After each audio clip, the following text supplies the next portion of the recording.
Hi everyone, I'm doing a video that I didn't really expect to do. I want to read to you a text that my 12-year-old son sent to me after he went to mass in another state. And I want to preface this by saying that my family here in Phoenix, we go to a Novus Ordo mass. We always have. We have two parishes that we kind of between daily mass and weekday masses nearby. Very reverent, very beautiful. A lot of my friends go to the traditional Latin Mass here in town, which is also, I'm a huge fan, although I've only been maybe 6 times in my life to a traditional Latin Mass. So I am not talking from the position of being some crazy ultra traditionalist, that just despises the Novus Ordo. But my son isn't used to, I guess, your usual train wreck of a Novus Ordo Mass, which has caused the mass attendance in America to plummet to catastrophic levels. And I forgot that he really was not prepared to see what is out there in the world outside of where we go. This is what I got. He uses my husband's smartphone because he does not have his own smartphone. But, and before you think I'm judging on any of this, again, listen to the whole thing. It'll be short. And then I think I'll answer any objections, I hope. So my son, because he was shocked, he's 12, he has a right to be shocked when he sees something that he thinks is really, really bad. He said in this text, "We just went to mass. 2 girl altar servers, made up songs, 4 guitars, 1 flute, and I didn't receive communion because it was too irreverent. But Dad and another son of mine who was there were the only ones who received on the tongue. Horrible mass." Okay. Now, of course, no mass is horrible in the sense that Jesus is always there.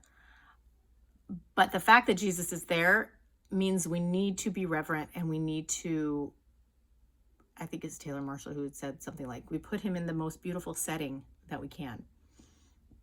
My question is, why are we in the 70s? Why are we still in the 1970s? Why is this happening?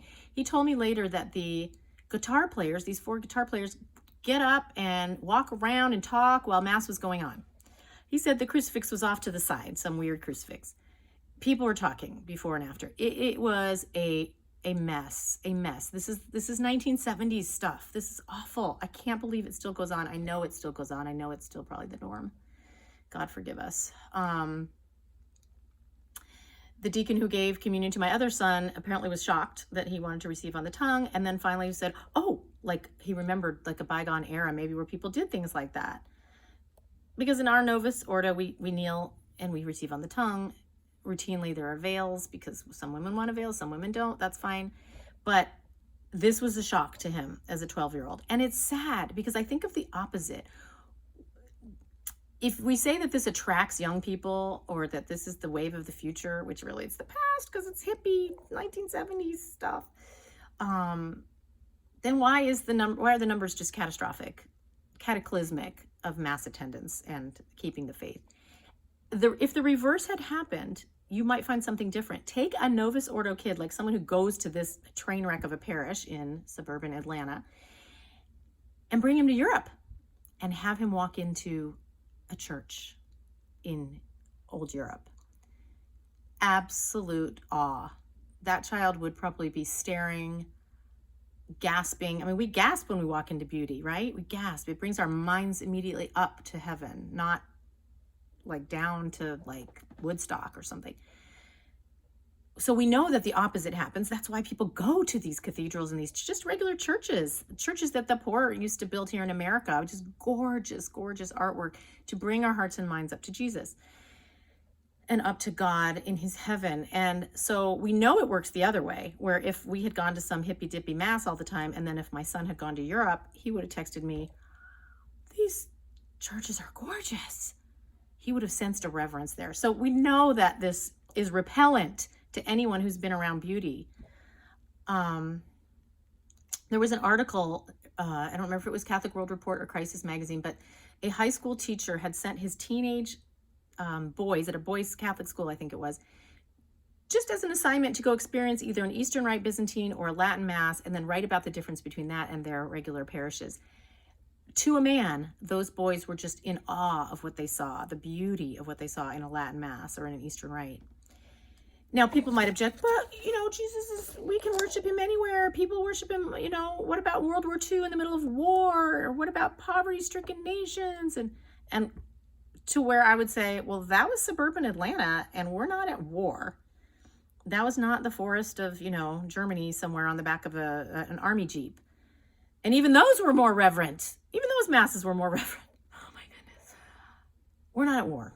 And also, poverty, no excuse. Because again, the poverty-stricken immigrants who came to America made the most beautiful parishes when they came here to honor God and for the most fitting thing for Jesus, for the Eucharist.